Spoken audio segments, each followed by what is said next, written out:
that. So now there's sound. So now we're here. We're on. We're live. We're on in live. Beautiful. Excellent. Thank you so very much, Russell. I know it's always a challenge to get everything squared away, but I'm very pleased that everyone is here. And welcome to another installment of GameRT's Twitch program, Low Stress, Low Mayhem, although maybe a little bit higher stress today.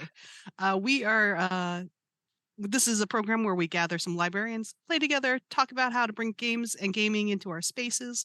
My name's Danielle. Normally, I'm a research and instruction librarian for Louisiana State University. Currently, I'm the game event programming chair. However, today I'm a bear and I'm going on a heist with these lovely people here today. Leading us in this heist is our game master of the day, Amber Sewell. Amber, if you could please introduce yourself, let us know a little bit about you. Hello, everybody. My name is Amber Sewell. I am a teaching and learning librarian at the University of Nevada, Las Vegas. This is only my second time running the game and my second time ever running a game, period. So we're going to get a good side of improv skills, man. We're going to go for it. I'm so excited. Excellent. And then also we have Russell and Molly. Molly and Russell, if you'd like to introduce yourselves as well. Russell is a very common face, I believe, but Molly, we haven't seen you as much. Yeah, hi, I'm Molly Porter. I'm an adult services and teen services librarian at the West Feliciana Parish Library in St. Francisville, Louisiana. And I'm really happy to be here. And I'm Russell Brandon. I'm an instruction librarian at Fenton Memorial Library at the Mississippi University for Women and the director at the Cawson Center for Teaching and Learning. And I'm on the programming committee as Twitch Goblin. I didn't know that was your newest title. Excellent. I think I was going by Twitch Czar, but maybe that's a promotion. Thank you all so much. And now, before this event begins, I want to let you know if you need to leave or would like to watch this again, Twitch On Demand will be accessible right after we end the session. If you aren't following us on GameRT and Twitch already, please give us a follow so you can see more of our shenanigans. Links to all the places you can find us, like our blog, Facebook, Discord, will be posted below so you can check those out and all the great stuff that we're doing. For anyone not previously familiar, we are GameRT. We are the Games and Gaming Roundtable, the American Library Association. Our mission is to promote gaming in libraries, whether that's programming, collection development, community building, prototyping, playtesting, or research. We've got you covered and they're here to help you out. Before we get into today's session, there's a couple more events this month that we'd like to let you know about. So we're going to have a roundtable on January 24th. This will focus on International Games Month, where we talk to members of our roundtable about what events they held, what games were played, lessons learned, fun along the way, and future of International Games Month. And at the very end of this month in January, the 31st, we'll also have a learn and play for trivia. So for that session, I and past president Thomas Voss will be exploring the eclectic and wide world of trivia. Links to registration will be added to the chat. So please come, enjoy, and compete for glory and obscure facts. And so all that explained, Amber will introduce us to the rules. We'll play the game. We'll give our impressions of that game and play and how it can be used in the library and take questions at the end. Amber, if you'd like to take it away. Beautiful. Well, how many of you all have played Honey Heist before? I know, Russell, you have. Molly and Danielle, never. Great. So it is HoneyCon 2023, because that's the year it is now. You all are about to undertake the greatest heist the world has ever seen, but two things. One, you all have a very complex plan that requires precise timing, and two, you all are goddamn bears. So one of the first things we'll do is we'll create your bears. You get a bear type that has a particular proficiency in a bear-related task, and then you have your role in the heist. You can roll and get like a fun little hat if you'd like. That's an option. You have two stats. You have bear and criminal. So you'll want to keep track of those as the game goes on. You start, it's a 1 to 6. You start with 3 points in each. This is going to be if you are trying to do an activity that requires bear stuff. So if you want to maul somebody, if you want to climb things, run up things, eat things, shrug off damage, scare people, you will roll for a bear stat. If you want to do anything that's not bear, then it's criminal. Let's see. I always forget if it's under or over. If it's equal to or under the relevant stat, you succeed. If it's over the stat, you fail. You can change states. So if you get too frustrated, so if your plan isn't going well, you get really angry, you move 1 point from criminal into bear, you are becoming more of your animal self. If you do something real smart, like you roll really well and something succeeds, you can move a point into criminal. But you never want to get too far in one direction. If you hit 6 on either end, if you hit bear, if you're over 6, you flip out bear style. You lose it. You were no longer an intelligent bear on a heist. You were here to take out everybody else and escape back to the wilderness. If you reach 6 on criminal, then you're lured into a life of crime and you betray the party. So No. you can Crow's willingly family. you can willingly trade or like move a point from bear to criminal. If you want to do bear to criminal, then you can do a flashback scene in which you and the other bears are like planning your heist. You give us like, we met in a seedy bar and this is how we came together. If you need to move 1 point of criminal into bear, then you need to find some honey and eat it. At some point, you all will acquire disguises, but your disguise will determine your human believability score. And so this will be something we check if you come into contact with humans, or if you try to talk to humans. You all can get out a couple of words. Humans can vaguely understand what you mean, but you cannot like speak full sentences to the humans, but you can speak with each other. I believe that is it. Do you all have any questions before we make our bears? No, I'm ready to go. Beautiful. All right. So let me make sure I've got the right things up.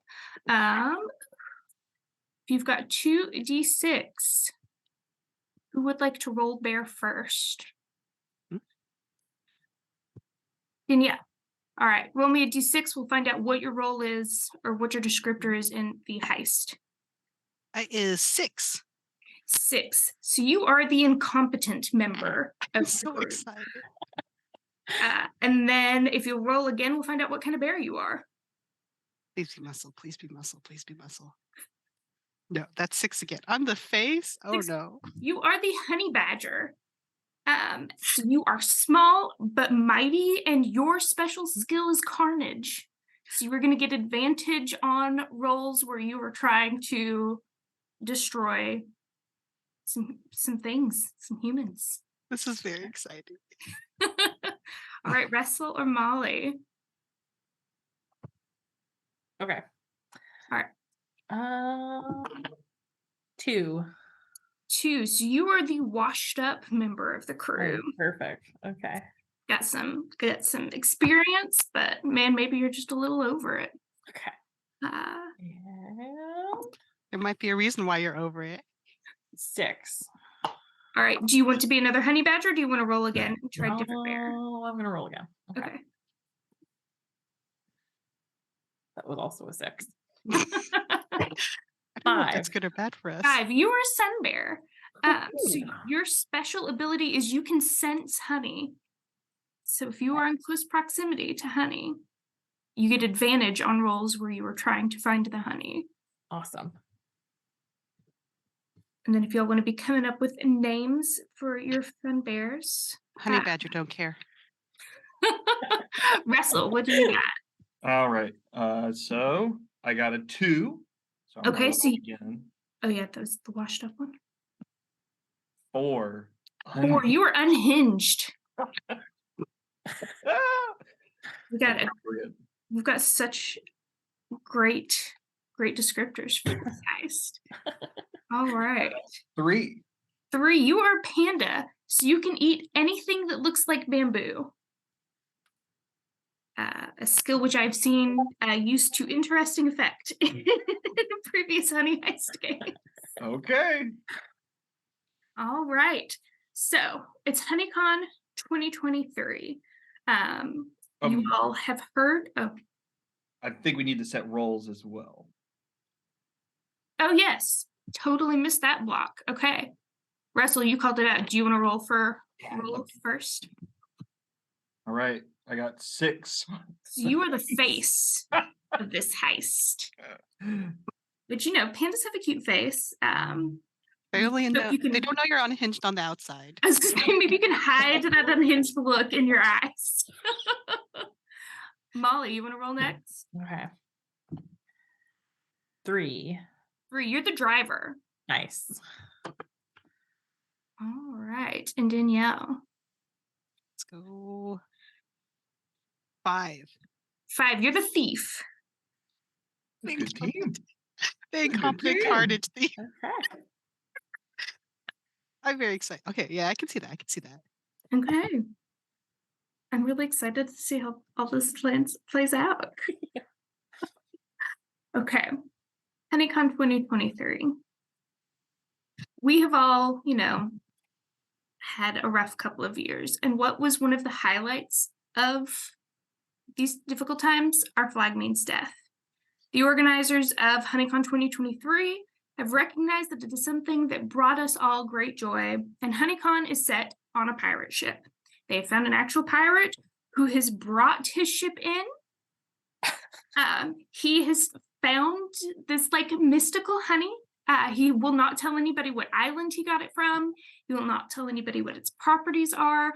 All you have seen is this beautiful blue storm lantern type thing that has shown up on the internet. That's all the conference organizers could get from the captain of the pirate ship.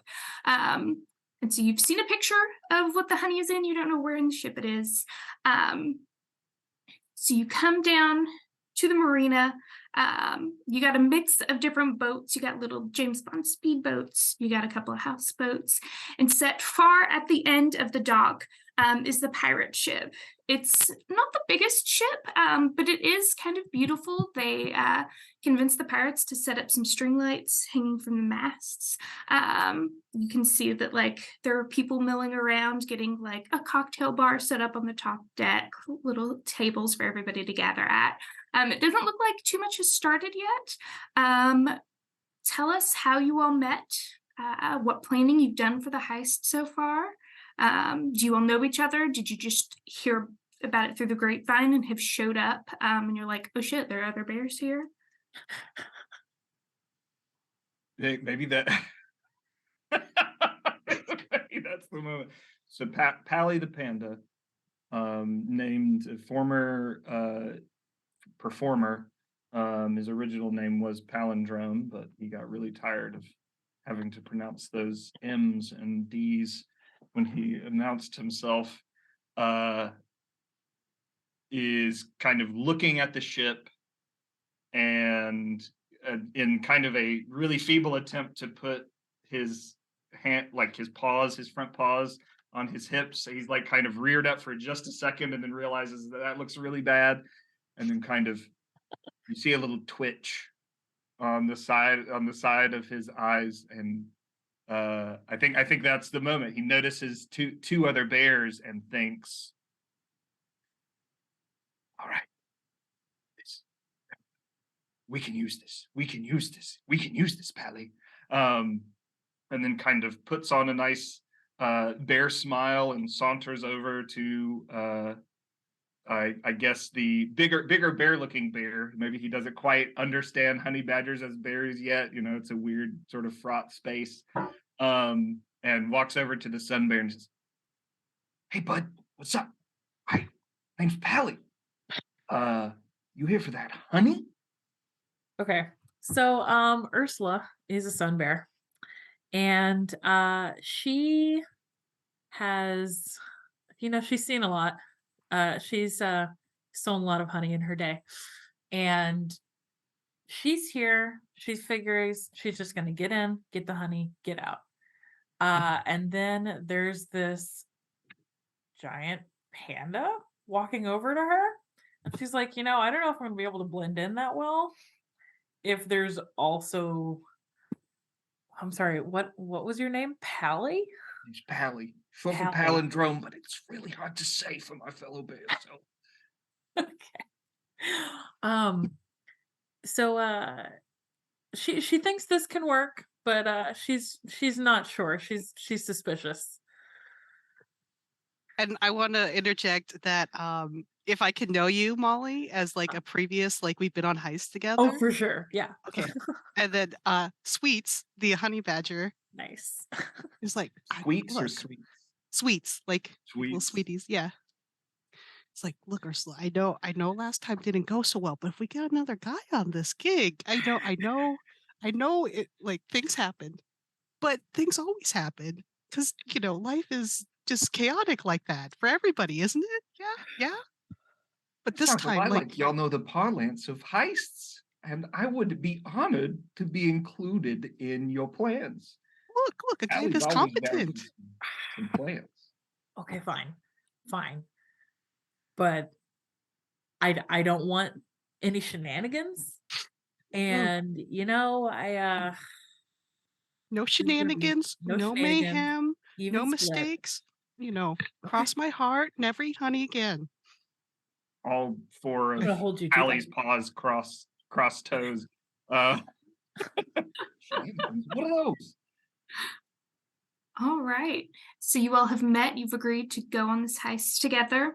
Now you are about to try to go into close quarters with a bunch of humans. Did you come with disguises, or are you all going to have to wrestle some disguises up? Sweets has an idea that was like before Pally had come in. So here's my big idea. Lay it on us. It's like I've been watching RuPaul. You know RuPaul the human? I've heard of this human. Okay, Pally they loves can take RuPaul. any person and make them look like another person. So, some of them look like bears, and we can, bears can turn into ladies. So we just find some drag and then put those on, and then bada bing, bada boom, bada bam, we're in.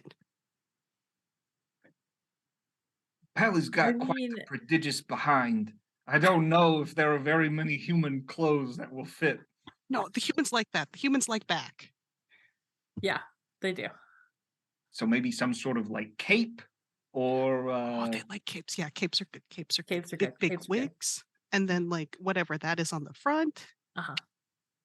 I guess this is kind of just I don't even know. It's not real. I have to ask if pandas do. We're talking bears. I think that's kind of Pally's sort of thing that he does. And so I guess I'm gonna try and be a criminal about it and look for some sort of coat rack, or maybe a place that people are dropping off their clothing before they go to maybe the ticket booth or the ship or something like that. Okay.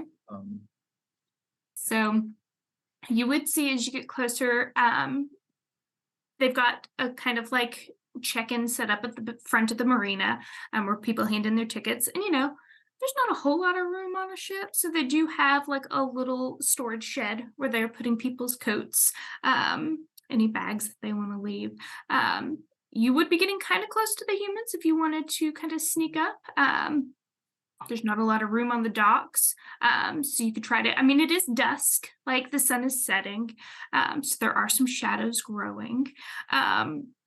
Is that where you want to try to break into? All right, so roll me just a d6.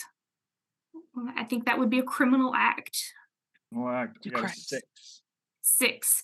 So you decide to sneak up. And as you are now, what are the other two? Are you all with him? Or are you going to watch him? I am tentatively. I think I'm going to go with him. Okay. And hope for the best because he seems a little sus right now. I'm still trying to learn to trust this guy. So I just want to make sure things go smoothly. Rolling with my incompetence stat, Sweets would think that 3 bears going up and stealing things is a good idea. So yes. Great. All right. So we've got 3 bears. Panda in the lead, walking towards this check-in. I imagine maybe you're trying to stick to the shadows a bit. You get about 5 feet away, and the ticket attendant looks up and manages to catch a flash of the white of the panda that is just not even anywhere close to shadowed. And the person kind of stops and looks. And he's like, "Where do you see what I'm seeing? I think I'm seeing 3 bears over there." And they immediately start to pick up a walkie-talkie. Okay. Are we on a dock? Yeah, you're on a dock. You haven't gotten to where the boats are yet. They're all behind the I'm gonna bail. Okay. Just over the side. But not all the way. I'm gonna try and bear core. Okay. A situation where I'm kind of just hanging out, if imagine the dock, kind of the post, and I'm just gonna grab onto one of those, but I'm bailing. Okay. I guess I'm gonna try to. Okay, so here's my plan. Okay. Okay. Is that we somehow either take the walkie-talkie so they can't phone it in, Mm, or incapacitate them and take their clothes so that we're the security. mm, And okay. then people don't know what we're doing. That we're If parents. you're at all saying this out loud, Pally's eyes just go, yeah. Wait, we're fighting? Sheep We're in fighting. wolf's clothing. Well, we were gonna fight, but then our brawler just like ran over to I'm the in pole. So I can't be both competent and it's gonna be a fun day. okay. Okay, so your two guards, they're like looking at each other, walkie-talkie in hand. You know, there weren't any guests checking in because it's still a little early. Okay, so I guess I'm gonna try to intimidate them into stopping. Okay, roll a d6. You're rolling for bear. 3. 3, beautiful. So you manage to, how do you intimidate them? So okay. They can't talk, right? You can try, you can get out like 1 out of every 3 words or so. Okay, so Ursula kind of sidles on up to them, you know, on her hind legs, and she says, "Stop." The two guys look at each other and like their mouths are just kind of hanging open. And they're like, stop? Is this bear talking to us? Mm-hmm. Mm-hmm. Can I come up to support? Of course. Maybe, and like try, so like rather than the bear intimidate, Uh-huh. trying to do criminal impersonate again. Okay. And I think in this case, maybe I'm using face. So I get to roll 2d6. Uh-huh. Be reasonable. And so and Pally is just walking up and saying, audit. Okay. Okay, the first one was a 4, so that didn't work. And the second one was a 2. Yeah. Okay. You don't have a disguise yet, so they do know you are still a bear.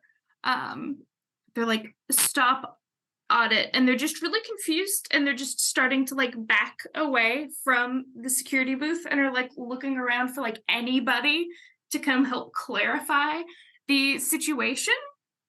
And then they're like, man, we're gonna have to check in with our manager about the audit.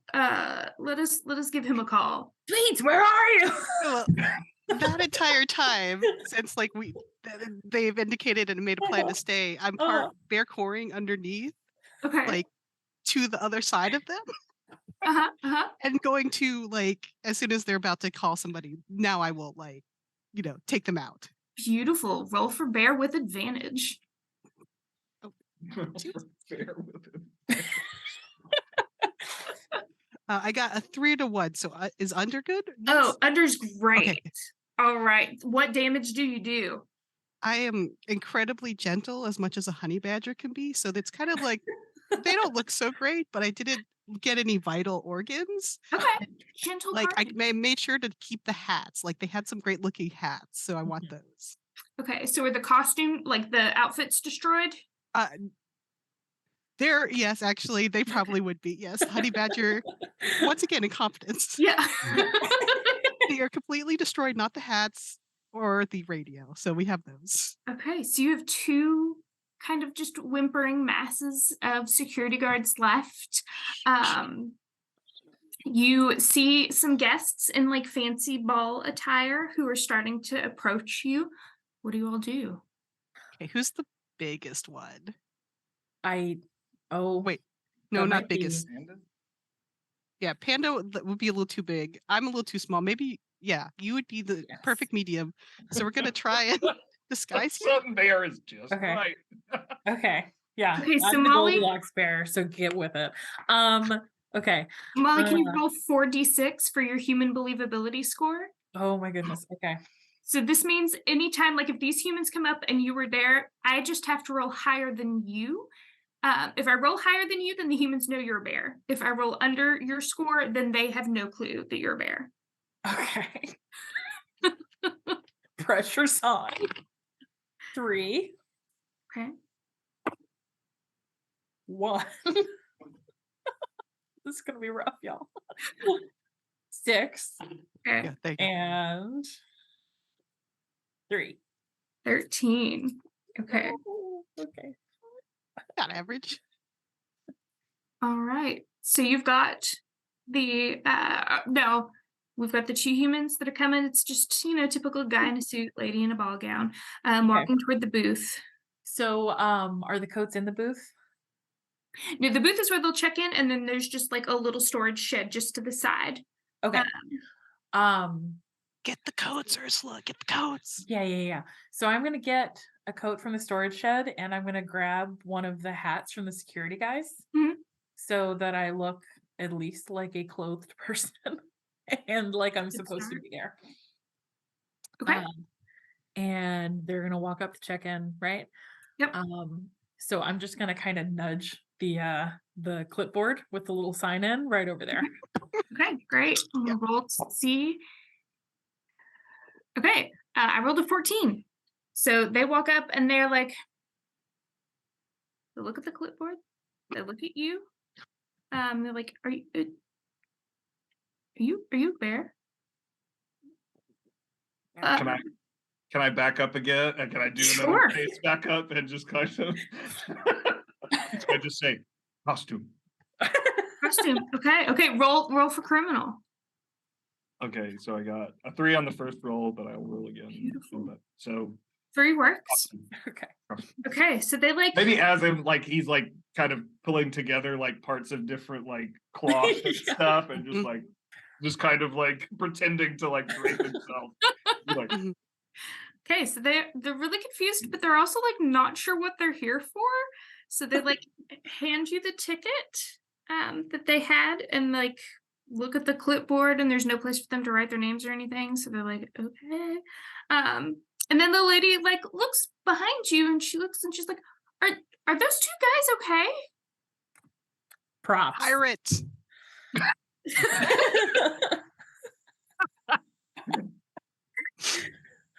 Pirates.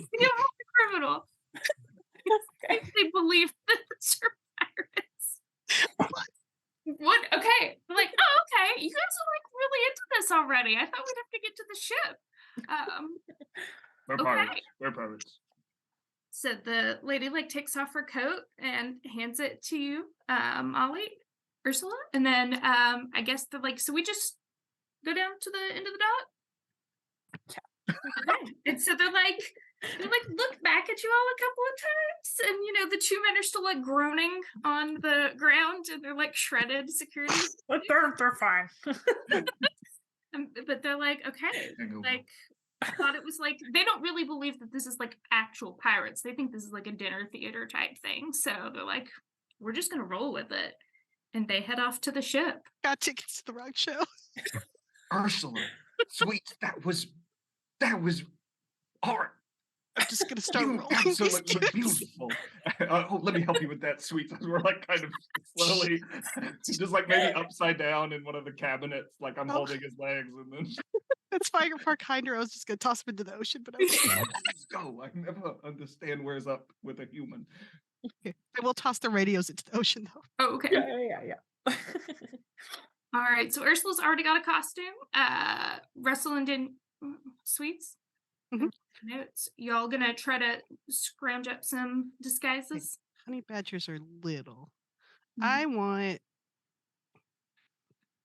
want to see if there's anything in that kind of like massive stuff or that I can shred together really quickly to make me look like one of those moppy dogs. Okay.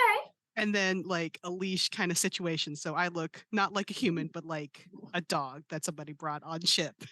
Beautiful. That's a little crafty, so I'm going to say that's not directly being a bear. So roll for criminal to see if you can put together like a good.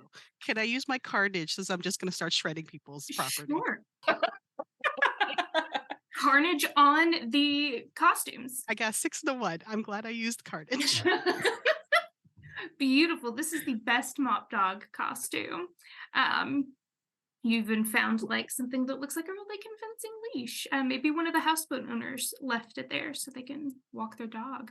Do you want to roll 46 to get your human believability score?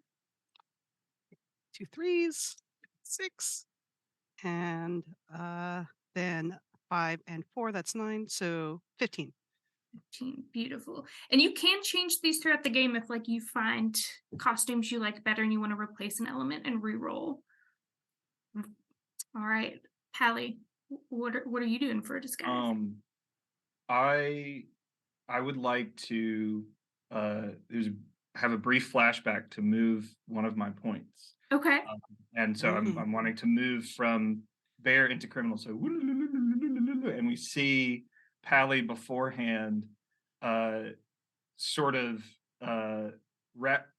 it's Raphael, right? Raphael-esque in a trench coat at a costume shop, and he's kind of looking around, and he pulls a small eye patch from the top, and so that will be he thought that was basically his only plan for going to this ship, was that I need to bring something beforehand, and so and in this case it's a white eye patch to go over one of the panda's eyes. So he like kind of, you gotta always come prepared for your context, and then he puts the eye patch on, and then just takes like a rag to put over his head, kind of like a swabby or something like that.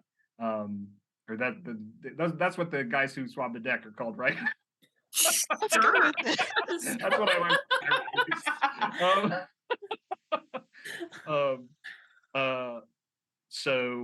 So yeah, so that's what I do. So now I guess I have 4 in criminal and 2 in bear. Beautiful. And so I guess I'll roll for criminal. And I got a 4. All right. So are you using that to put together like more of your outfit? Yeah, just kind of like putting like rags, mainly just like tying them around me going for a shmee sort of like, maybe that sort of pastel blue red cap, but this one has an eye patch. So beautiful. All right. So what is your human believability score? Oh, okay. So I got to roll that 4 times. Is that right? Mm-hmm. Okay. So I got 6 plus 4, 10 plus 2, 12 plus 2, 14. Beautiful.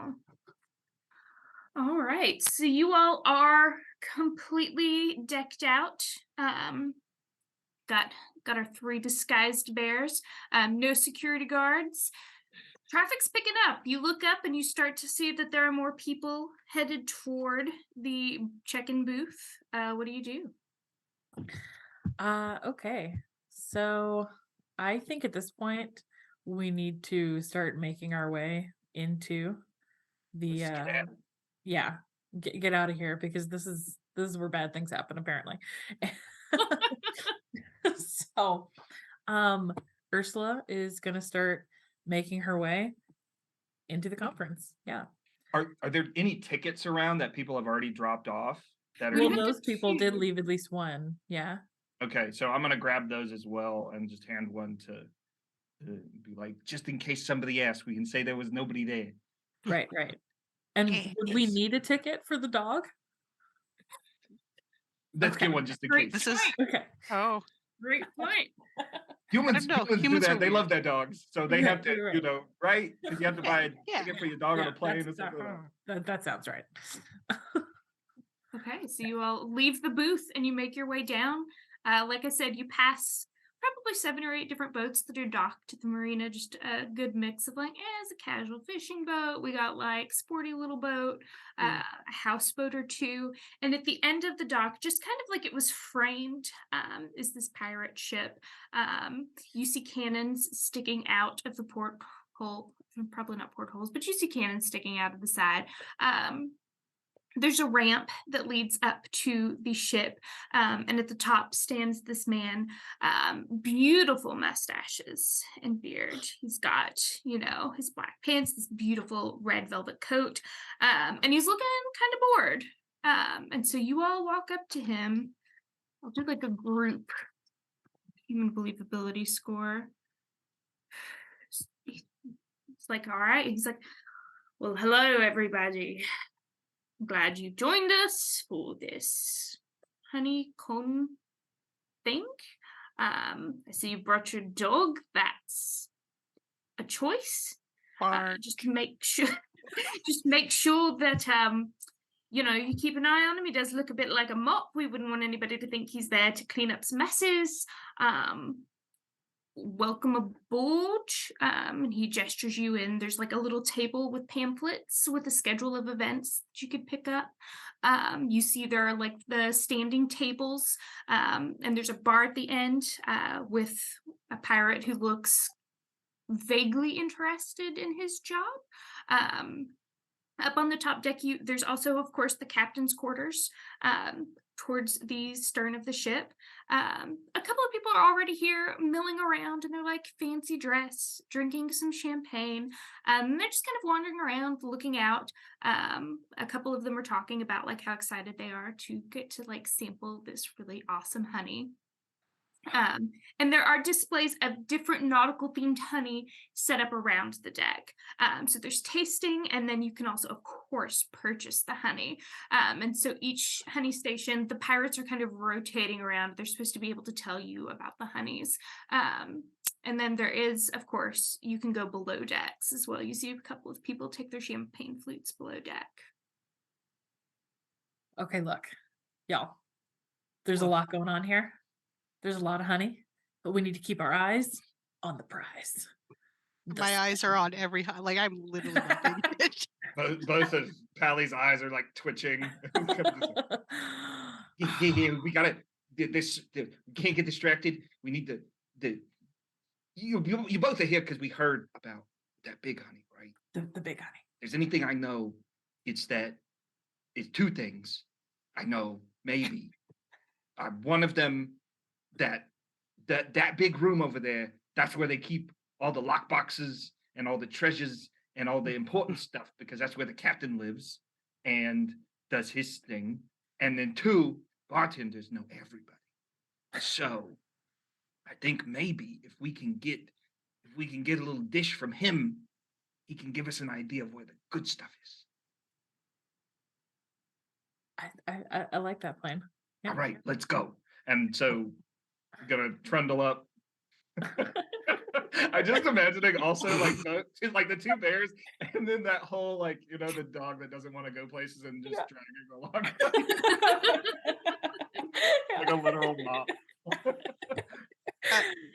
While I am being drug along, my thief instincts are humming at me, and I would like to, if anybody looks distracted or disinterested or focused on something, I would like to fleece them for like a credit card or a wallet, so that way we might actually be able to purchase things, because I'm going to do a flashback. It's me kind of like in a garbage pile, just being sad, because it's like I've failed once again. And it just me lying there. And then like there is a whole actual successful like human heist thing going on, and then I realize they have wallets, and I'm like, oh, I gotta get me one of those. What? Yeah, because they're like, they're exchanging cash and things. So it's just like for my little trash. That sounds like an expansion of this honey bear with a wallet. Honey heist. And like, oh, that's how criminals do it. They have wallets. All right. So roll for criminal. There are a lot of swanky people around here. Excellent. And does only the bear type add to things, or is doing things within your role do things as well? I think if you're using your bear special skill. So when you're using carnage. Or I'm using thievery, not the bear you're skill. Using thievery, but you're an incompetent thief, so I'm going to say no. That's fair. That's incredibly fair. This is also an incompetent idea. I love it so much. Like we didn't need to make. Not like at a good height, but we'll see what you roll and see what happens. Oh, I got 3. Beautiful. Okay. So let's say you're walking along, and maybe a woman has left her purse at her feet. There's no place to hang a purse. She brought it with her because the person she's with wouldn't put things in their pockets. So she's laid her purse at the floor while she is having some champagne and looking out at the sun setting over the ocean. So you do manage to swipe her wallet. Excellent. I'm gonna pass that to one of my larger, more human compatriots. Ooh, a black. There's a little black, MasterCard or whatever. I don't know what that means, but seems cool. We're gonna have to dream bigger after this, both of you. This this is fate. This is fate. We ran into each other for a reason. I've never felt more competent. How? I guess because I can only say one word, so I'll be like bartender to the bartender and like put the wallet up on the bar. Okay. Just like open and like. All right. Our bartender is like this big portly man. He's got like almost like you would think like a Pirate Fest, Ren Fest pirate shirt, you know, so it's like open and gaping for his chest. And he looks at me, he's like, yeah, I'm a bartender. What do you want? And he gestures. He's got champagne. He's got, of course, some rum set up. Got some wine. Pally, Mead's honey wine. Honey wine, mead. Mead. Like, all right, 2, cool. And so he like pours you 2 glasses of mead. Pally like does put up like 3 fingers, but then like when he says 2, he's just like. So he pours you some honey wine, takes the card, swipes it through his little square. And he's like, okay, have a good one. And then Pally's gonna spit it out like onto the deck. The dog is immediately awesome. Sweet. Good stuff. Okay. What was that? I just say good stuff. Oh, okay. He's like gonna look at you and be like, yeah, mm-hmm. He's gonna go Where? Where? Oh no. He'd already gone to like serve somebody else, and he turns and he's like, excuse me? Okay. Ursula's gonna kind of like tap the bar. Get his attention again. Okay. And like pretending to be the frustrated like friend or something, just like, but it's all just like bear noises in my voice. Okay. So Ursula is gonna try to level with the bartender here and say, you know, and again, this is in her head. She's not saying this. It's gonna, yeah. She's saying, you know, you and me, we're simpatico. And we need to know what's going on here. But it's gonna come out like good stuff. Hey. Hey. Okay, the bartender's gonna look at you and he's gonna be like, you want another? And he's gonna hold the Better. He's like, man, they only gave us the cheap stuff tonight. Like, we got a little bit of rum, but like, it's okay. Okay. And is there like a banner somewhere that says like HoneyCon or anything like that? Yeah, and there are like more stacks of the programs at the Okay, front of the yeah. bar too. So then she's gonna grab the program. Mm-hmm. Okay. And her little paw is gonna she's gonna no better. Okay, it's like, yeah, man, look at the program. Like, we bring the honeys downstairs. You can go check it out. It's in the brig. It's locked up. I don't know. We got to do some song and dance at like 7:00. Shoot the cannons off or whatever. And then we'll bring up the honey so everybody can taste the honey. Okay. Puts the glass. Thanks. Yeah. He's like, She yeah, picks no up her problem. glass of mead. He totally thinks you all are already drunk at this point. He's like, Jesus Christ, like, this is how my night is starting. People are pre-gaming for HoneyCon. And they're dressed like bear pirates. What the? Yep.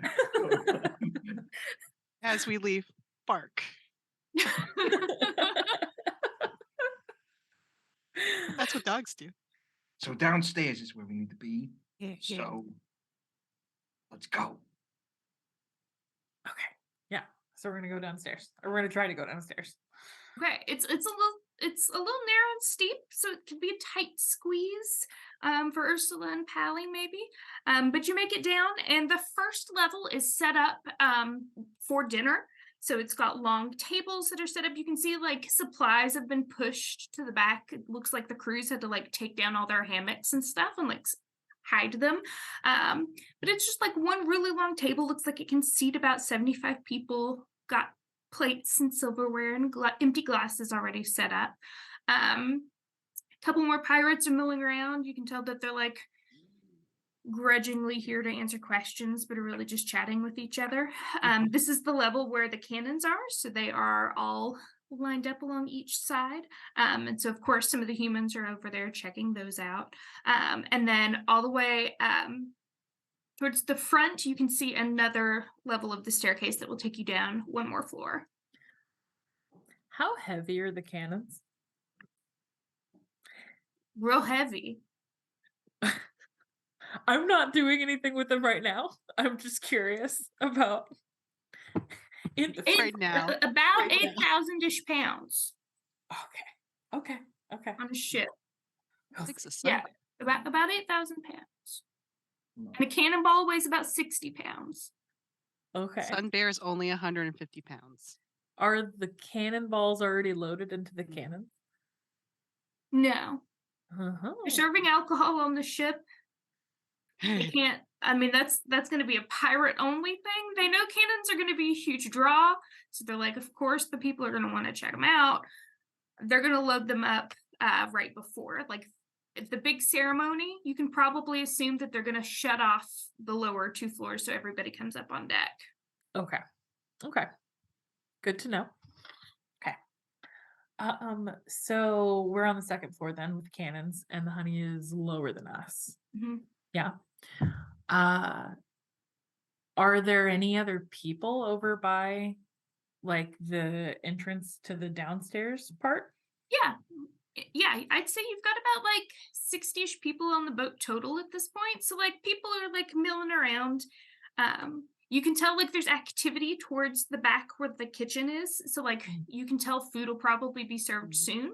But yeah, people are just kind of milling around, checking out all of the different levels. Okay.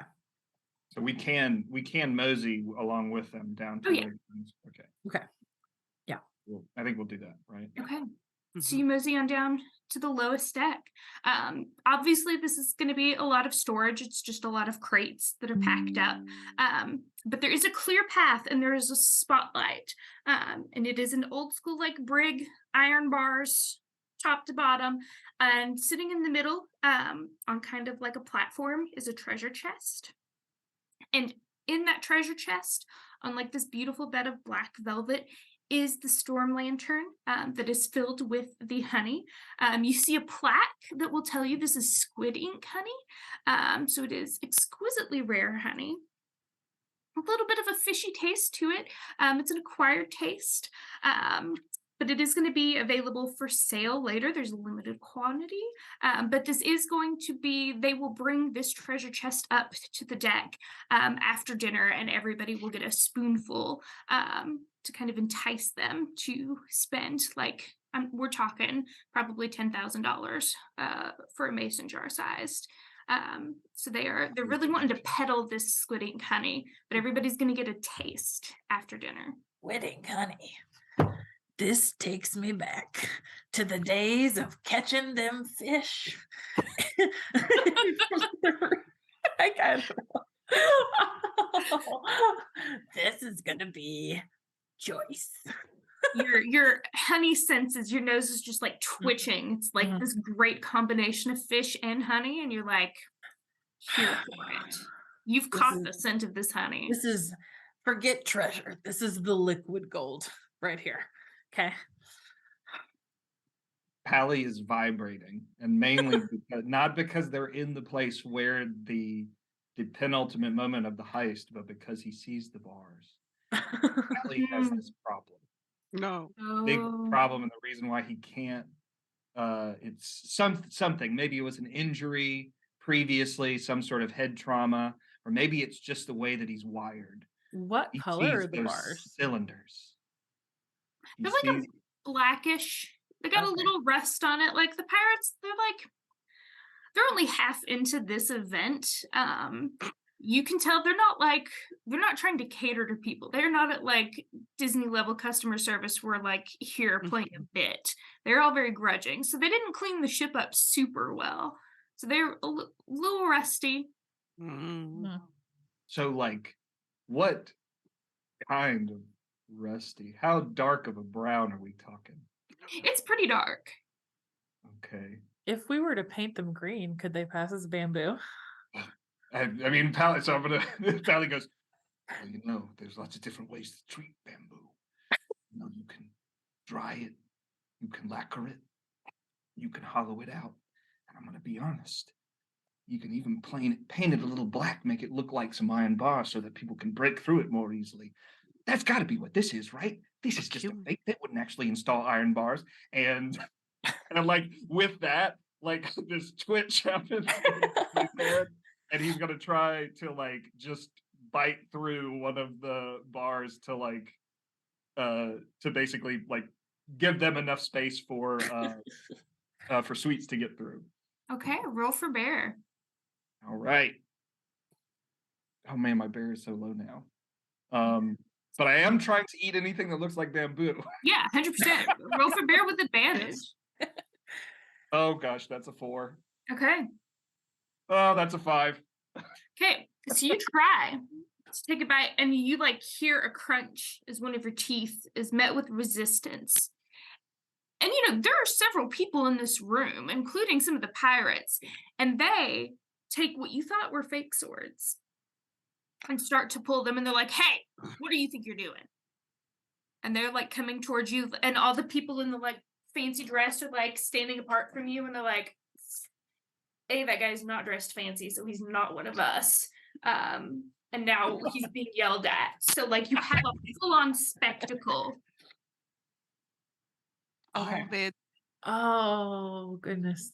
Do you I have mean, I something think you want to Pally- do, Molly or Pally? Yeah. Well, Pally's going to keep. So I guess when it comes back around to my turn, he's going to keep trying to break through those bars because he sees that as like the only thing. So, and I think I get more like the more I fail, the more bear points I get because the more frustrated I'm getting. So Yeah, that's true. That's true.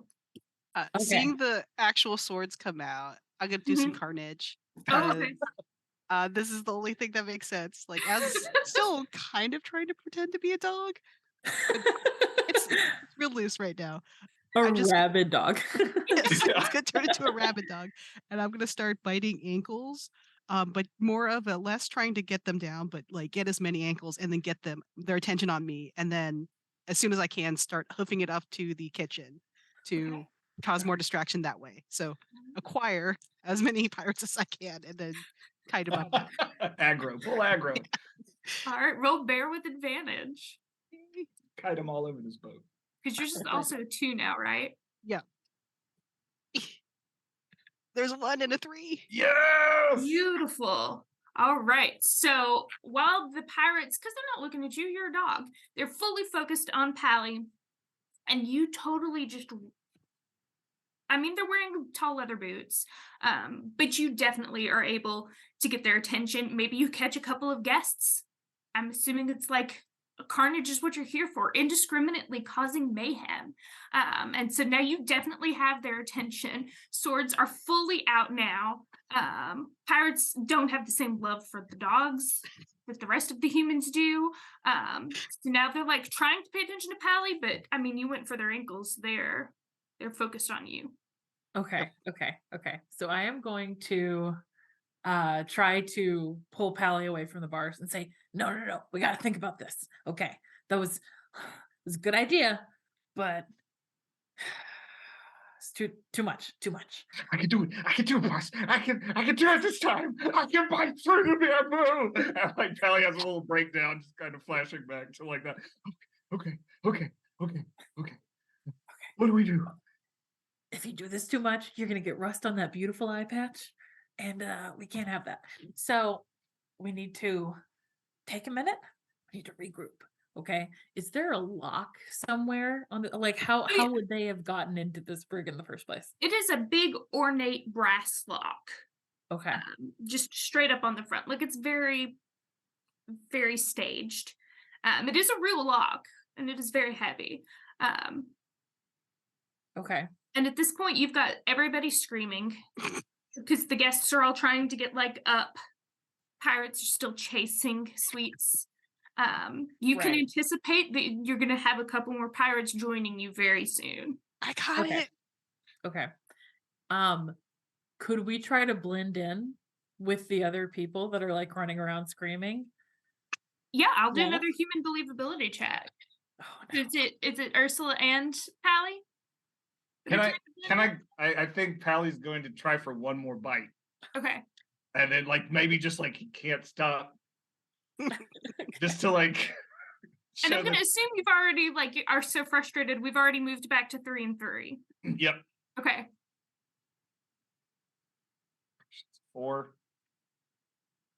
That's a 6. And then that's where Pally's just like. All right. So now we're at 4 bear. Because you have failed Bear the the criminal. task. It feels like I'm back in the circus. I'm like an animal again. 12. And Ursula. Stand out of the circus. Okay. A tragic backstory. Full on chaos right now. Ursula has failed her human believability check. So the humans are like, there's a bear down here that wasn't here 5 minutes ago. There's a dog around here attacking people. This man keeps trying to eat the bars. And the 2 pirates, they have followed suites, but you definitely hear several more approaching because you all have unleashed full-on pandemonium down here. Pandemonium. Oh. I'm gonna start heading into the kitchen to make as much chaos as possible.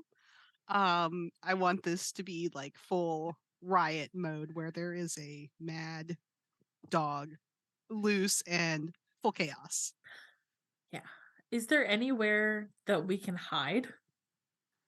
On the 3rd floor, you do have a bunch of crates and nets and stuff that you would be able to try to hide amongst. It's not very well lit because they want the focus to be that honey. Okay. 2nd floor, probably not. It's just the kitchen and then everything's set up for the dining table. So I would say your best bets for hiding are if you want to try to get into the captain's quarters or if you're staying down there on the 3rd floor and hiding amongst all of the storage. Okay. And So where is there- the captain's quarters? I was Break out my more up. beautiful map here. Uh-huh. So down here this is where your storage is. This is where I'll put in. This is where the honey is. So you've got the honey here. This is where you all are. All of this is storage. You can go up. This is going to be the kitchens and where things are set up for dinner. I have an extra level. Forgot I drew It's that. the side. It's the side of the deck. It's Yeah. you can. And then the captain's quarters is up on the top deck. Okay. Okay. Because my intention is indeed to distract so that way you can stealth. And then I don't know, I'll figure it out as we go along. Incompetence. All right, as you all are thinking about all this, you hear just this booming voice. And he's like, "What in the devil is going on here?" And you hear the captain has started to descend. He's given up his hosting duties. And the captain's here to figure out what in the world is going on his ship. Right. Maybe we can hide in storage and get some. We need to get a key for this lock because I don't think I can bite through these bars. It's okay. It's okay. It's okay. Is it possible in my carnage that I can also swipe somebody's or get them down where it's I can grab their steal? Yeah. Yeah, 100%. We're gonna try and take one of these pirates down and get a key. Okay. Sorry, I was trying to be gentle, but I don't think Are- it's in my nature. Are we taking down just any pirates you see? Is there one that looked like more stuff on, more of a fishes kind of pirate? I imagine that maybe somebody that has more bling might have more keys. You see a guy, so if you're looking around, you're on that 2nd floor with the kitchen. So you Yeah. see a guy who's in slightly nicer. He's got on this beautiful embroidered waistcoat. And he has a key ring hanging from him. And he's walking toward the stairs so he can go talk to the captain. He's not gonna make that, hopefully. All Up the right. stairs, full on mall. All right, roll for is bear this with the- advantage. Yeah. There we go. Bear. Yeah, carnage. I got 2. Beautiful. So this man is walking by. I'm assuming you run under the table and catch up and just I guess what carnage are you doing? I'm sorry, waistcoat. It's gonna be a full Boop. And then while he's distracted with that, his beautiful embroidery, which probably took way too many hours and made too much time. My little crafty heart hurts, but my bare heart does not, because I'm gonna use that distraction to swipe the keys. So Carnage on the vest. All right. So roll for criminal for me to steal the keys off of his belt. Because you're And at 4 that's- criminal now. Yeah, and that's because, and I have thief, so I get 2. Yes. No, you're an incompetent thief. Oh, you're right. No, why? It's 1. All right. So you managed to take the key loop off. I imagine, like, with your extra carnage, you like just slice that leather belt and just slide that key ring off. The captain has descended and he sees his first mate laying on the floor, just like this mess. And he's like, "Cutthroat Jimmy, what's happening down here?" And Cutthroat Jimmy looks and is like, "I don't know, Captain Box. It's chaos down here. It's mayhem." And you just see Captain Box's eyes just like fury. And he's like totally ignoring all of the like screaming humans. I'm imagining people are now like getting off of the ship. Some people are like coming to the captain to ask if they can barricade in his quarters, because obviously he locked the door so people don't snoop around in his stuff. So he's got people like panicked coming to him, trying to distract him, and he's just trying to see what happened to his first mate. Okay. Back under the tables, down the stairs. The keys. I present. I did it. Look, Ursula. Pally. Sweets. Okay. Okay, and I imagine that you lost the pirates that were looking for you as you were darting around in the kitchen and under the table. So it's full pandemonium, but not a ton of people are down here with you all. I would say like you all are probably the only ones left in this bottom level. Okay. So then, I mean, are we just gonna? How many keys are on this key ring? Just like 3. And it's pretty Okay. obvious which one is, because it's a big old lock, big brass lock, so it's a big brass key. Okay. Okay. So then, yeah, are we just gonna go for it? I have tiny hands. Pandas have like thumb things, don't they? Aren't they? Yeah, they hold bamboo. Yeah. Yeah. Oh yeah. So, I guess he'll grab the key and then look at it and like just, I mean, it's at this point anything that is cylindrical or just like Don't eat it, Pally. thanks, like this is why you gotta have a team. People to regulate you, people to keep you on track. And he just jams it into the key and just into the lock and twist. Okay, so you all have opened the door. In front of you sits the treasure chest with the storm lantern of the Squid and Honey. And you hear footsteps coming down behind you. People are coming. Okay, real quick, what are my stats at? You're still at 3 and 3. Okay, perfect. Okay. So people are coming. People are coming. You got a minute. You could probably try to sneak a taste. I mean, it's not a complicated. You just open the top. Right. Okay. I mean, what do y'all want to do? I mean, Because if you try it, you'll move. That's you eating some honey, so you'll move a point into bear for tasting the honey as well.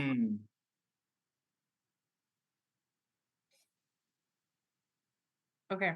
Yeah. I'm gonna taste it. I'm doing it.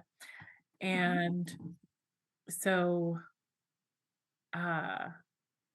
Ursula, she lifts open the lid and sees the squid ink honey, and she can get that whiff of that weird fishy smell coming off of it, right? And she dips a little paw into it and just and it takes her back, to when she was a little cub in the woods, and this is a good moment for her. Yeah. Beautiful. Is anybody else Pally, tasting the honey? Pally sees that and kind of goes, because I'm at 4-2 right now, and goes, "Time for discretion has ended," and just like takes a big like bite, and it's just like, "Oh my gosh, that is fit. That works." And his eyes get even bigger, and the twitch kind of moves down the front of his face, like his body like kind of shake, and every like at this point most of the clothes are like off, but he still has the eye patch on. Beautiful. Yeah, I'm also going to shimmy my way up, my friends, onto the thing and just like full face into it. Just oh yeah, that like just and then like sticky face. It's like, yeah, that smells good. And then just Honey enjoy it. badger do indeed not care. You have all tasted the squid ink honey, and it is as good as you thought it was going to be. And then you start to tingle. So And you're not entirely sure what's happening, but you feel like spots on your body are starting to like, it's getting a little tingly. And you look at each other in kind of fascinated horror as tentacles begin to sprout from your bodies. And they wave independently. They start reaching for things. I think Pally, close to the door, like one of her tentacles just wraps around the bar of the brig. And you hear Captain Box descend. And he sees you all are bears. And he just kind of stands bemusedly in the doorway and looks at you. And he doesn't look at all surprised that you all have sprouted tentacles. And he's like, oh, you thought you've ruined the surprise. Although you are a bunch of bears, I bet I could lock you in here and still keep it up. And he says, they approached me to host this conference on my ship. And I have been away from human society for a reason. But I found this honey, this cursed honey, and decided this was a perfect time to come exact my revenge on the humans, on those landlubbers. You all have I've tested it out on a couple of the dissidents on my ship before, but it's nice to see that it works on bears as well. I'll tuck that information away. But I can't let you all ruin the surprise for everybody else. And so he walks backwards, back up the steps, and you hear the lock, like the door lock. And now you are stuck in the brig with tentacles sprouting all over you. And they are just actively reaching, like, maybe Sweets' tentacles are touching Ursula's tentacles, and they're just like all reaching around. I wonder, are these tentacles permanent? Oh, Are yeah. they gonna fade? No, it is a curse. Okay. I would say you all can imagine that the pirate wouldn't have it without having some kind of antidote in case there was mischief. That's gonna be the captain's quarters. It's gotta be. But you all are definitely cursed. Like, you have no sense these are going away anytime soon or on their own. One, Danielle needs to know if these are furry tentacles or not. That's Patchy. important detail. Okay. It's patchy fur. No, these need to go. Okay. Absolutely not. Valley's definitely just like, maybe I can. Think of all the bamboo you could grab with these. I don't know. Not pleased. Looks like we got a twofer for this. Let's get this captain. And I'm gonna try and maul the door. I'm gonna try and just rip the door off the hinges with bear. I mean, you're 5 bears, so yeah. Have at it. 3. Beautiful. So you manage to break through as you like stick your head through the like splinters of wood. Here's Pally. You look up and your face is kind of like obscured by the table, but you can hear the pirates have gathered. Pretty much most of the humans have like pieced out at this point. I'm sure there are probably a couple like milling by the ship. Because they paid a lot of money to be here. Right. They want that honey. But also you just see in the crowd people with bleeding ankles. Just like it's just like wobbling around. They don't know what's going on. So you peek your head through the door, and Captain Box is like holding audience.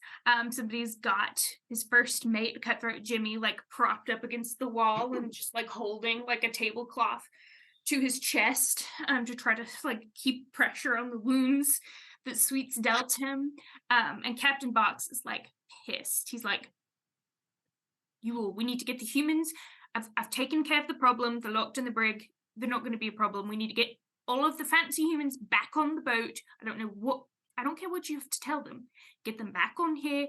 We need them buying honey, and we need them to stay. We'll cancel dinner. We'll just give them more booze, liquor them up, and then promise, like, maybe we'll give everybody 2 spoonfuls of this special honey. Like, whatever you've got to tell them to get them back on the ship so we can take the money.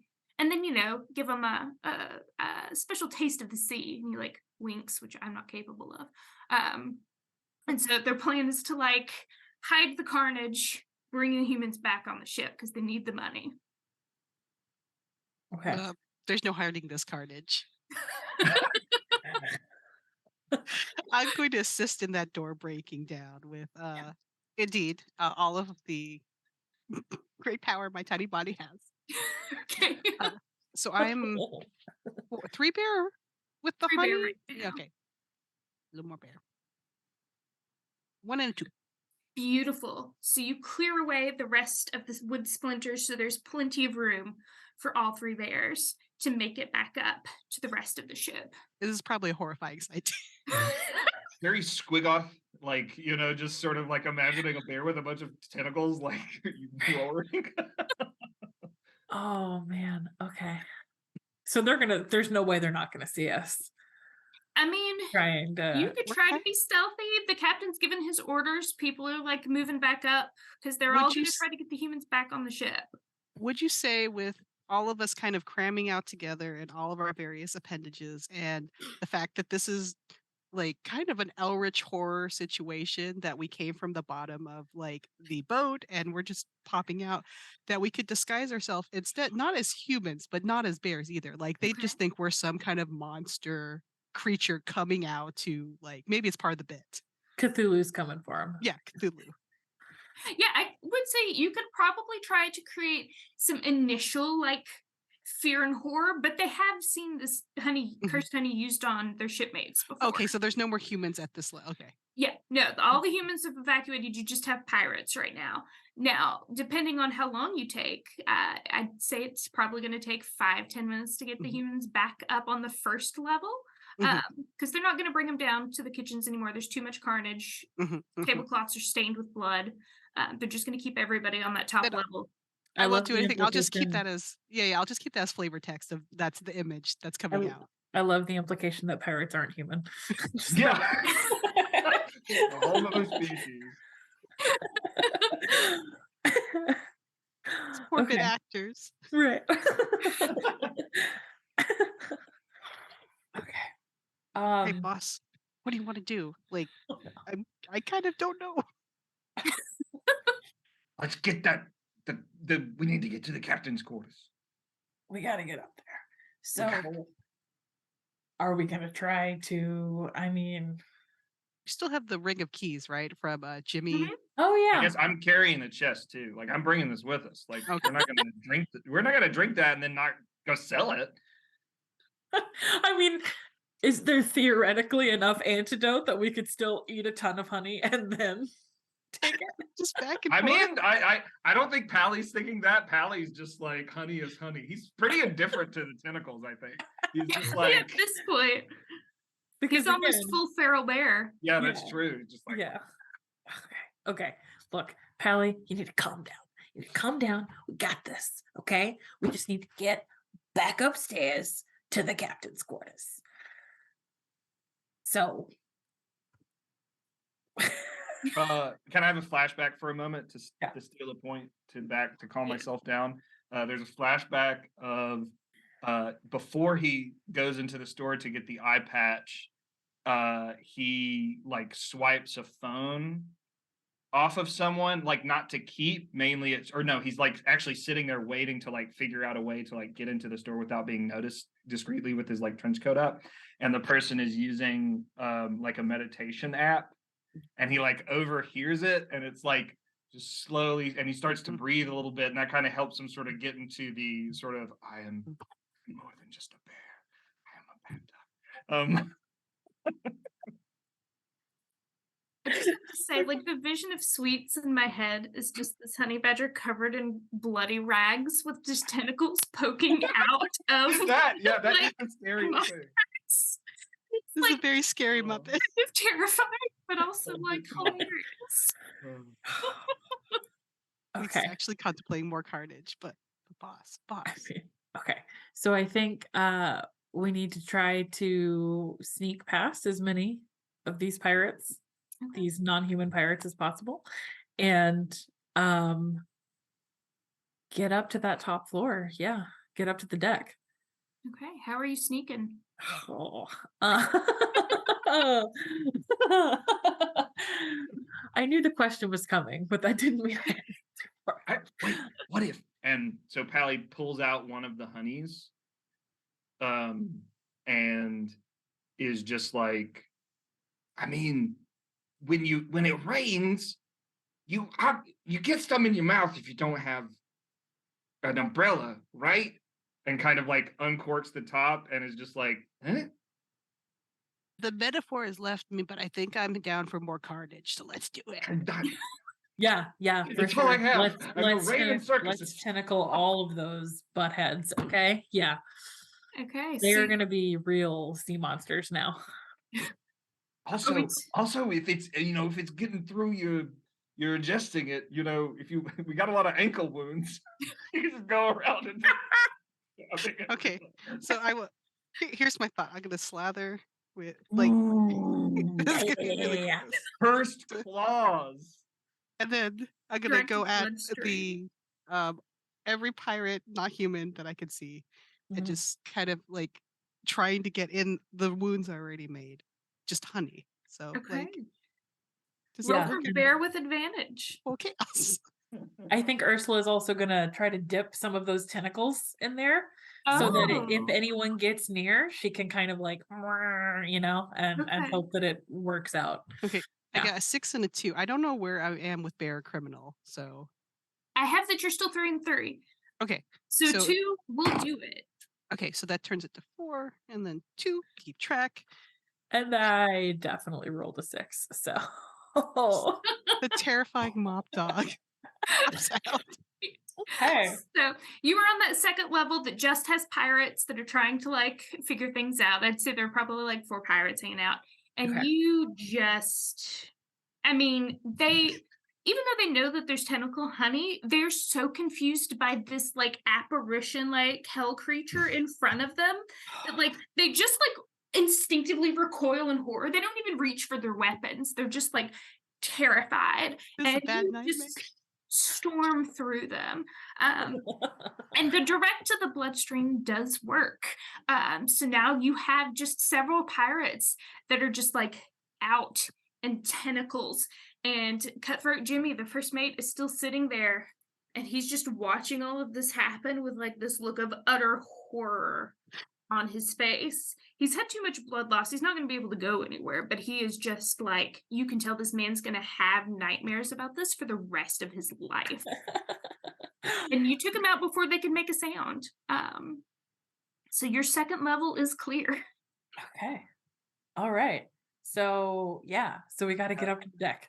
As Pally walks up, he's going to switch the eye patch and look at Jimmy and just be like, "You didn't see nothing," which comes out as you. Just like I think Jimmy just passes out, like, reaches his limit. His cognitive overload has reached a point where he's like, I just can't stand to be conscious anymore. cannot stand these He had a bad night. Okay. All right, so you've taken out several of the pirates at this point. I think at this point you've got Captain Box and maybe 3 pirates left on the top deck somewhere trying to like shepherd the humans back on the ship. Okay. So here's the plan. We're gonna go up to the deck. Okay. Yeah. We're gonna go up to the deck. We gotta get to the captain's quarters. Sweets, you still have the keys. One of those has got to be to the door. Okay, we can need to get in there, get the antidote, get out of here. Eat all the bamboo. Got it. Eat all the bamboo. Steal all their stuff. Yeah. Okay. So we're gonna go up to the deck, I guess. And when we come up, how far are we from the captain's quarters? Like, are we on the same side or the opposite side? You're on the opposite side, so you're Okay. probably coming up here, and you need the captain's quarters here. Okay. And everyone else is up on deck. Well, so maybe you peek your head out, take the lay of the land. It was pure chaos. So one of the 3 remaining pirates has stayed behind to like try to put the tables back up, maybe clean up some spills, got to have it presentable for the fancy humans. There's like broken jars of honey scattered around where the displays got knocked over. You see maybe 2 people who were like, you know, they're your rich white men who were like, I paid so much money to be here. Other people got hurt. I'm fine. So they're over by the bar taking advantage of the fact that there's no bartender there and they're just pouring some drinks for themselves. They're just like Billy Zane and Titanic. Just like, yeah.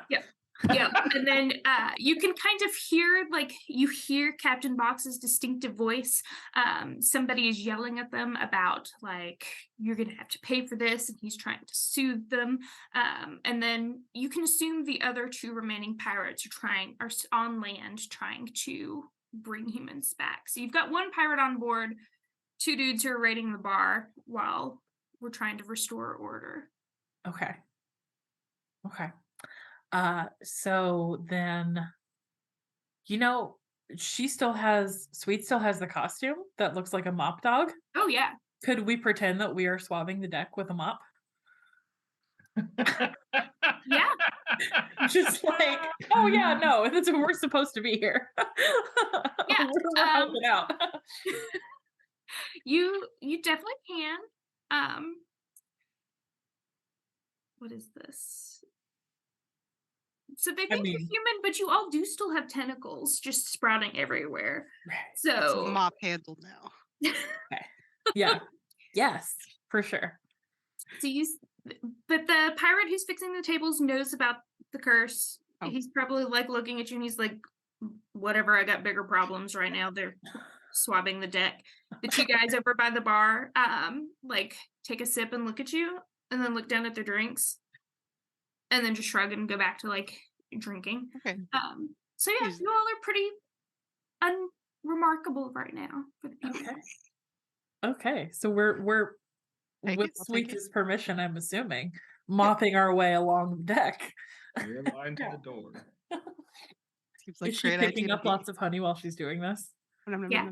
Okay. You can totally pocket some honey. Like tongue out. That's a good day. Okay. So then we hopefully get to the captain's quarters. Okay. Right? Yeah.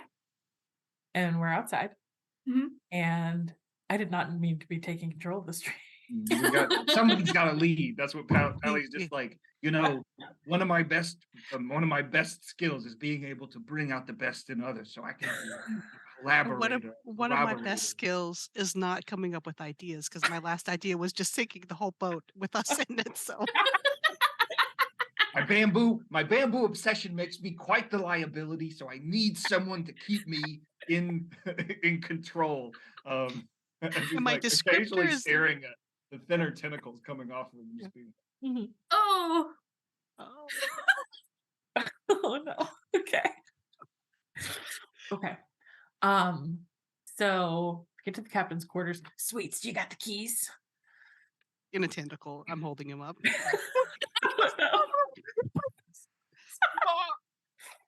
Okay. It's like sopping with honey. Honey and blood. Oh my god! I would like to point out and take a moment to acknowledge that this is Sweets' most successful moment in their time.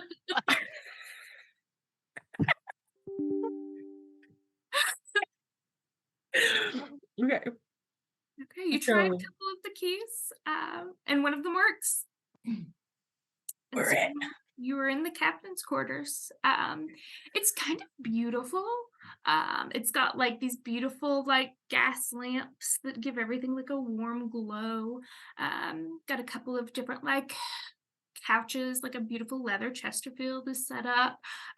You can see there's a door to the back that probably leads to where his bedroom is, but you enter into kind of like a sitting area library. This is where he conducts his business. This is where he like just chills while everybody else is working. Okay. So we're looking for an antidote. And I'm wondering if it's going to be on its own in a box or if this is like an Yzma situation where it's just like a million jars next to each other and we have to like grab the right one. Any big sets of bottles? Like, do we see any? Right. Anything? You see like a personal bar cart where he keeps like his fancy whiskeys and scotches and brandies. But I'll just nothing start sniffing them. It's like rum, no. Gin, no. Just crashing behind me. Yeah, those are the only like liquid containers you see. Okay. Probably keeps it in the bedroom. You know, just in case he has some of that honey and sprouts. Yeah. Extra tentacles of his own. Yeah, for sure. It's got to be in there because he doesn't want the crew getting it and they're not going to go in there. Okay. Is that door locked too? Or is it It is, yeah. third ring? Third key. You try it and it does not work. Okay. Is there anything that we can use to pick the lock? Yeah, I would say that there's probably like a letter opener. Okay. Sitting up there. One of my So tentacles. then I'm gonna grab the letter opener. Okay. And I'm gonna try to pick the lock. And Okay. Yes, I'm rolling Roll for for that. criminal. Rolling for criminal. 1. Yes. Yeah. You jimmy Okay. that letter opener, and it takes a little work, but the door pops open. A couple Okay. of the tentacles help support your paw to kind of give you like an extra digits and stuff like that. Clapping with everything. Like clap, clap, Right. clap. Tentacle clap. Around It's us. just like suction cups. Just like Yeah, this is one of my favorite mechanics. I'm gonna Okay. Yeah. So then we are going to the captain's quarters, and Ursula looks around and I'm assuming we're looking for some kind of little box or chest or something. So when you walk in, it's like a beautiful canopied bed. It's not a huge space. There's a smaller collections of books and scrolls. But Ursula, when you walk in, your special honey scents. Oh, yeah. Because there's a type of honey in here that you've never encountered before. And it's sweet and a little oaky, maybe a little smoky. And like you can't pinpoint where exactly it's coming from, but you were just like hit with this like, this is the best smelling honey you've ever smelled and totally unlike anything you've ever encountered before. Okay. Real quick. Mhm. I don't think I need to do this for stat reasons, but Ursula's gonna have a flashback. Okay. And Ursula smells this honey and it takes her back to her last heist. And this heist failed terribly. And so she can see Sonny, her partner, and he got caught and he got trapped. And she can see Sonny getting led away. And she's just like, this one's for you, Sonny. Okay. Okay. Sonny the Sun Bear. So she's back. Okay. And she is going to, I guess, try to figure out where in the room the honey is. And would that be rolling with advantage? Yeah, roll bear with advantage. Okay. So that's a 3 and a 2. Okay, so you kind of walk in and you start sniffing around. And there's a door that presumably leads to a closet, and it smells a little stronger. It's like very distracting because sweets has so much honey on them. Like kind of like you got to work real hard to find where this new scent is coming from. But you open the closet door, and it's just like the most resplendent closet you've seen. Just the softest, silkiest fabrics. Think of the disguises we could get. Okay. You kind of like sniff around and you come to a stop at the back of the closet, and it's almost like the smell is coming from behind the wall. Behind the wall. Okay. Wall. What It's is like the a wall made portrait. out of? Let's say you knock on it. It's not very thick wood. It's like maybe balsa or something. Like it's not very thick. It's But you know what balsa sometimes sounds like? Sounds like Could be bamboo. How are we to know? It's just so I fancy. mean, it's probably sounds really hollow, like bamboo might. And he just immediately like just saying that to himself, and then is going to try to just like into the, All right, roll bear with advantage. all right. I don't. If I fail, if I get frustrated about it, Mhm. but I'm at 4 and 2. Is that Hmm. same? Okay. 2. Got a 2. Beautiful. So you just, I don't know really how you eat the flat surface, but maybe you like attack. Hallie's very used to biting into things that aren't bamboo and having a single moment where he realizes they're not, and then just like, bleh, and then immediately forgetting that it's not bamboo. So continuing on. So it's just this like, I don't, what's going on? So you were so absorbed, you like totally missed that the portrait falls off the wall and bonks you on the head and falls on the floor. But you've eaten a sizable hole into this fake panel. And in the back, kind of just sitting on the floor, is a jar of honey. It's fairly nondescript, but Ursula, you can tell this is where the smell is coming from. this is it. You did it, Pally. This is it. This is what we needed. Okay. So then she is going to try to unstopper this honey and take some of it. Okay. And she's going to try to eat some. Okay. Okay. You, You need to. you're gonna do it. I'm doing it. You're I'm doing doing it. You're eating it. And this hits your tongue, and it is just like the most beautiful, warm rum honey you have ever had.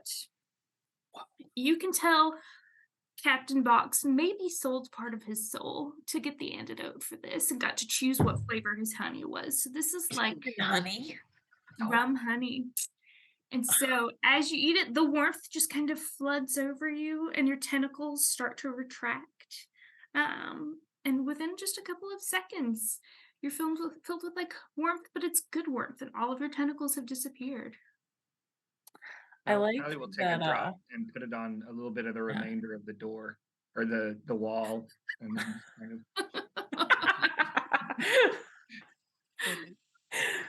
And once again, just face first. Beautiful. So now you are all tentacle-less.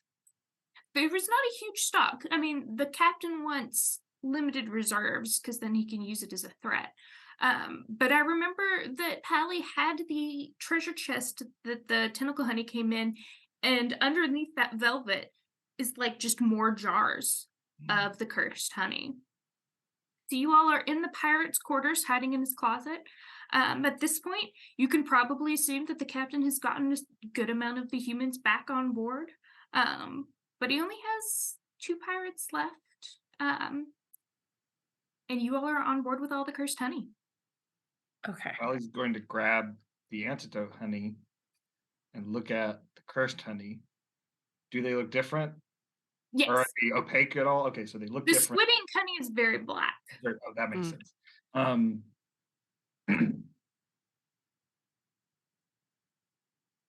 I guess the antidote honey is what we really want to keep safe. So I of course hand that to or wait, where are you on the Twitch stream? Over sweets to Ursula. And maybe is this like classic captain's quarters with broad windows in the back? Heck Yep, yeah. behind the bed. So like you have to leave the closet, but yep. Mm-hmm. Okay. Okay. Then, and we're docked in the water. So can we swim? I would imagine it, like you'd probably have to rig something with the treasure chest. I don't think you Right. could swim like holding the chest. Hmm. But I think all of you can swim. What if? Okay, so Ursula is thinking, right? She's got a plan that maybe with the tentacles she could swim a little better and have a grip on the Ooh. honey. How much antidote honey is left? Right. Wait, I'm gonna start scraping some of it off my face. Just I was gonna say it was a small jar. Everybody else was a little cautious, but Sweets just went full in. So I'd Yeah. say you've emptied half the jar at this point. okay. We only needed a Okay. little bit for a cure, so Pally immediately is just like, "That's why you're in charge," and like has some cursed honey, Okay, sprout okay. tentacles. Ursula's gonna take a little bit more of it too. So she Okay. can hold on to the antidote and make sure that we're not losing it. And she's gonna make sure that the stopper is back in it. Okay. Okay. And then I guess, do we break the window?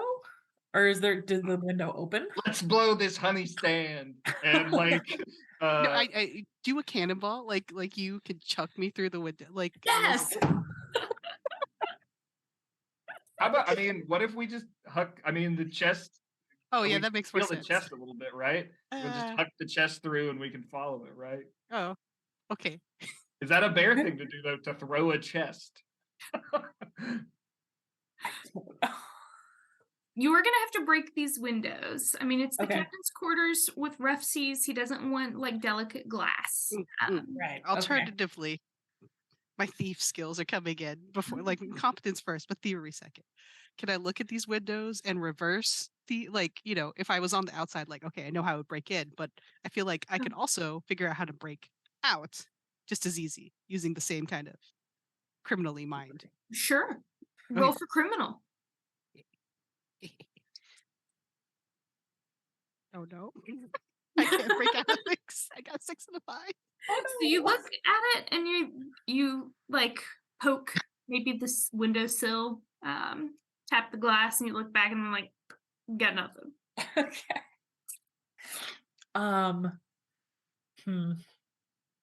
Is there anything like heavy that we could use to like as like a blunt force kind of thing? Yeah, I'd say like he probably has like this beautiful statue that he got on one of his voyages, and it is a squid, a giant squid, like a cast bronze That'd be perfect. giant squid. He probably keeps it as like an inside joke for himself, but also as a reminder to anybody like the power he has over his crew. So yeah, you'd probably think that could break through a window. Okay. Okay. So I've got the antidote and a tentacle. Ursula does. And she is going to try to go and move the statue and get it over by the window. Okay. Oh, you'll help. I mean, to whatever. Yeah. Okay. And then I guess I'm gonna try to break the window with the statue. All right. Roll for bear. Okay. And that's a 1. Beautiful. Yeah.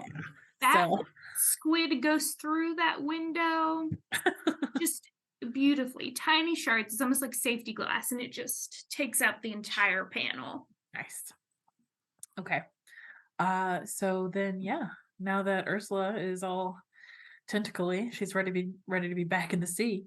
Okay. And she's jumping from the window All with the right. antidote. I think just before Pally's going to jump through the window, he takes out one of the bottles of the cursed honey and pours just a little bit into one of the rums that Survived. Nice. Sweets was Yes. going through earlier. Nice. A little goodbye gift.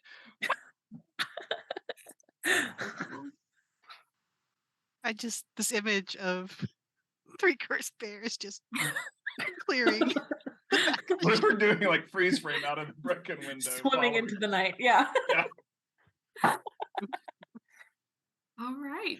So you all have escaped. You have successfully heisted this con. You have a chest full of at least 12 bottles of cursed honey, worth easily 10,000 is where you could start the bidding. The fact that they disappeared from a pirate ship is only going to increase their value with specialty honey collectors. They have provenance now. Ah. So give me a montage of like this successful team that has come together. The incompetent honey badger thief, the washed up sun bear who was the getaway driver who never had to use her skills, the unhinged panda that was the face of things. You've successfully heisted. What do you do now? Oh man. I don't know if I feel good about selling this honey necessarily, just because we don't have enough antidote to also sell. But it depends. Maybe we're selling it to really bad people. Or we're selling it to things that already have tentacles. Mm, mm. Mhm. Or, So- I mean, as an experience. Maybe. Oh, So I okay. think for Pally, he poses, he kind of reflects on his experience during that heist, and because he came out of it more bear than criminal, kind of wants to go back to sort of like figure out more things about himself. He's got a lot of what seems to be, trauma. And so he starts a sort of like what starts as a very genuine like sort of side hustle of, that kind of therapy app, sort of EAP level, sort of like you can sign up for this thing that is very genuine and offers this sort of see it from the other side sort of experience. So like maybe he, works with the other bears so they can split it evenly, but like uses a little bit of the cursed and the antidote honey, and like you basically, like, for him, he thinks that therapy is you just freak yourself out a whole lot and then you're better afterwards, because that worked for him. And so that like it becomes like, for him, he thinks this is a very genuine sort of therapy session, but it just becomes so widely popular with like horror buffs and like people who love things like that. And so they come in really satisfied, so he thinks he's doing a great job. And so that's kind of his that's his progression. That's the Pally. While Ursula is lamenting over we don't have that much and like, is this an ethical scheme? And you're in your cultish kind of meditation crunchy land. Yeah. I believe that sweets would be the cause of the sequel potentially, because I have incompetently destroyed most of the honey and not told them till the crux of the next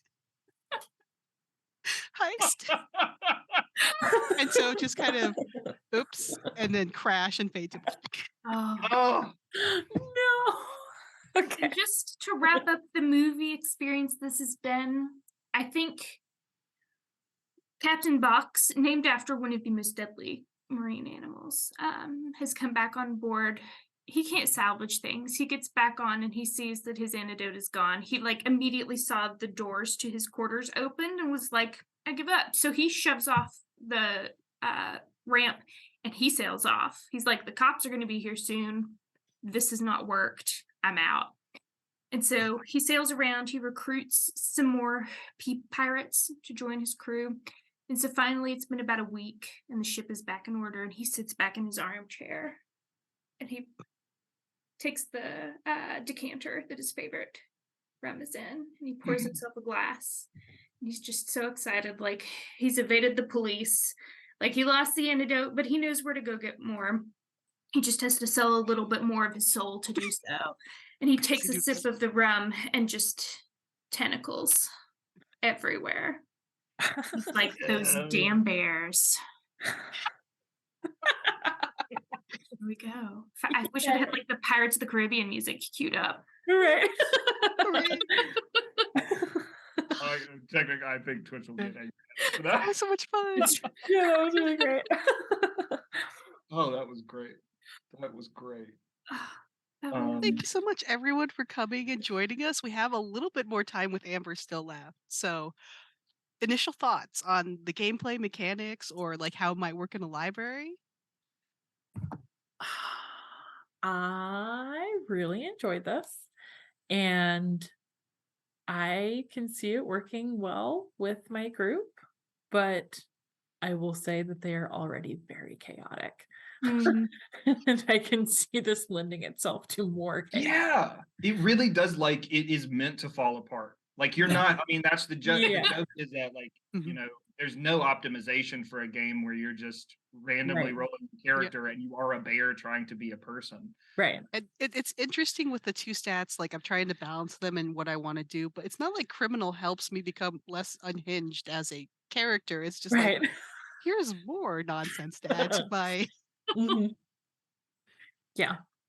But I do like the two mechanic for somebody Mhm. who is intimidated by TTRPG, but doesn't want just a completely like we're just storytelling like in our heads, like wants a little bit of mechanic. I think just two is enough to keep track of because we're still like, Ember, what are we? What's going on? Right. And I like to, even though it didn't happen this time, the possibility that one or more of us could have to like go and do something completely different and like Mhm. not either betray the party or just like run away and be a crazy bear. Because I feel like that too would lend itself to the chaos very well.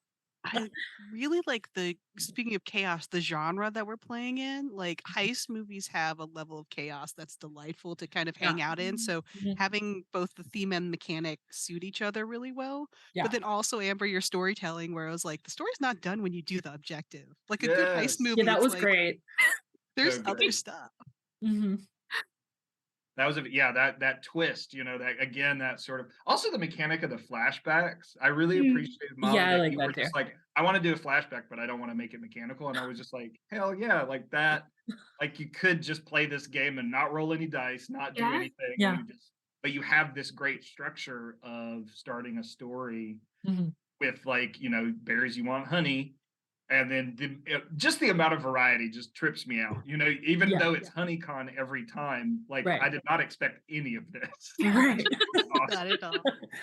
I think that's the kind of joy of something so light is you can fit anything that's very popular and modern, like Flags Means Death is a very popular piece of media right now. So you can insert that into this with just a little bit of tweaks, but still it's like those, you know, it's fun to be referential to popular media.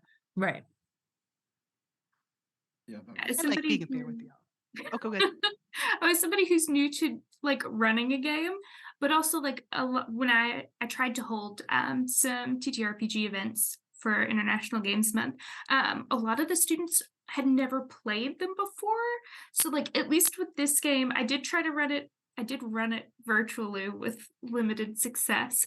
But because I was like, okay, these are people who are totally new to it, I just had a Google sheet where I kept track of everybody's stats so I could share them with all of the players.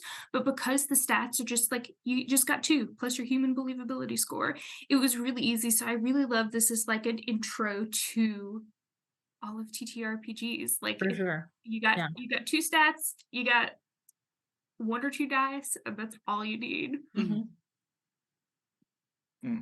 Yes. And just so many little opportunities to like develop your character. Again, just that idea of like being able to say like, you know, what does the face mean in a heist? Also, what is, you know, what is unhinged or what is retired or what does washed up mean? And then even just in general, like if you adhere some sort of meaning to what type of bear you are, you know, that sort of, I mean, we very much had that, the hijinks, the slapstick of being different sizes and having to make decisions based on that. But you don't have to do that. You could all be, grizzly sized or, you know, all be smaller bears and all that sort of stuff. So that versatility. But then just also, it makes it so much easier to imagine things when you have that thing to ground it in.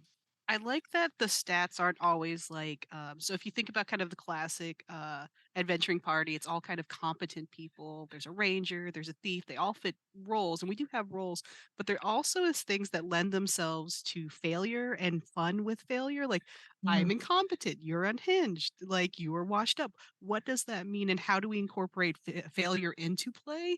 Because I think that's a lot of things that people struggle with. Is like, oh, I have to optimize, I have to have the best role, I have to have if I miss not making my mark, that's going to be really bad time. It's like with this, it encourages failure as fun for the story. Lean into those kind of moments so you can make it like a fun play with your friends. And then that's the joy of it, not just succeeding automatically, but how do we deal with all these complications? Yeah. And also this is like such a tiny thing, but I love that to succeed on the roll, you have to get the lower numbers. Yeah. Because Mhm. I have like there's one player in one of my D&D tables, he always rolls low and he just hates having to roll for anything because he's just like convinced it's gonna suck, you know? Mm, And I feel like this is the kind of game that he would enjoy and not get so caught up with the rolling, you know? So and that just emphasizing that is such the mechanic that Grant added to this is such a great emergent complication because it does make the game more complex in the sense that I was able to sit there and like, I mean, not metagame so much, but kind of power game in the sense that I was just like, oh, I could try to bite through these bars, and every time I fail, I get more likely to yeah. bite through them. And I Yeah, like yeah, yeah. I clicked in my head while I was doing it, and I was like, oh my God, that's like an emergent mechanic for this, is because you're rolling lower. And it's funny that we had Cthulhu in sort of, because in the same sort of way in Call of Cthulhu, you have Yeah. those percentages, and you're supposed to roll lower, but or right, or if you fail on something, basically you get better at it. You don't want Right. to be the best at it because if you fail when you're really good, or I can't remember, but basically like it's a little bit more complex. Yeah.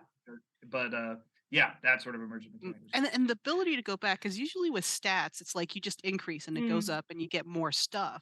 This one, the ability to be flexible with that, I think helps drive the storyline because, as you said, you were making choices that's like, I want to increase that. But then if we didn't get the honey right away, would have likely made story choices that would make us go towards honey so you can get that stat back down. So the story kind of is pushed by this push-pull kind of mechanic, which so much fun, so much chaos. I have to say, like, the storytelling is one of my favorite parts because some players like are like, okay, you gave me the bare, you gave me the bare minimum for my character, and they're like happy with that. But like, you will really use the flashbacks to such good effect. And I love one of the things that you get like that is an option with Honey Heist is they have the character sheets, and I have to say that those are like I would have to think really hard about whether I made this available if I ran it in person. Because the only time I've run it in person, my players spent 45 minutes drawing their bears and putting their disguises on their bears. And I was like trying to move the game forward. And they're like, no, we are coloring right now. I had the same problem with Tiniest Wizard. They spent so much time just drawing the little tiny wizard on their business card, and it just took forever. It's like it's two programs. Like first program were arts and crafts, second program is story time. Yeah. 100%. I'm reminded, I forgot to put this on the resource list, but Dust has a similar mechanic in the and I think there are a lot of played by the Apocalypse, or I can't remember, but basically like you have this sort of if you become too much of the thing that you are, like a werewolf, a ghost, or a vampire, you like the GM takes control of your character and you make them become a evil NPC.